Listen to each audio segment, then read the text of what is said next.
হয় আমরা আমাদের ক্যাম্পে যাতে আমরা কোনোভাবে আমাদের ক্যাম্পের জায়গা হেফাজত করতে না পারি, সেই কারণে এই সংগঠনের এবং আরো যে উর্দুভাষী সংগঠন আছে তাদেরকে বারবার মামলার সম্মুখীন হতে হচ্ছে।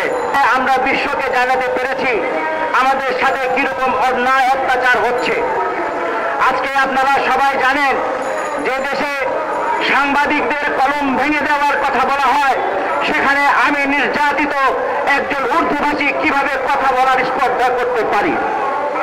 আপনারা অবগত আছেন বিগত সরকার সময়ে আমাদের উর্দুভাষীকে যেভাবে নির্যাতন করা হয়েছে এবং আজকে আমরা যেই ক্যাম্পে বসবাস করি এই ক্যাম্পের জায়গা আজকে সোনার হরিণ হয়ে গিয়েছে।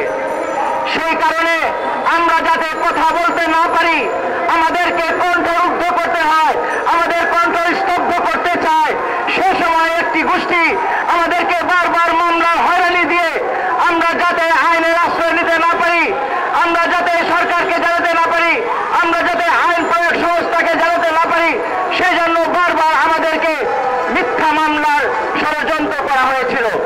দুঃখের সাথে বলতে হয় আজকে যে 5ই আগস্টের যে ঘটনাগুলো ঘটেছে, এই কোঠা আন্দোলনে সকল জাতি গোষ্ঠী নির্বিশেষে সকল মানুষ তাদেরকে সমর্থন জানিয়েছিল।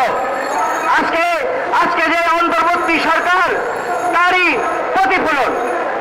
কিন্তু আমাদের জন্য একটি কথা বিভীষিকাময় হয়ে দাঁড়িয়েছে, আমরা কথা বলতে পারি না।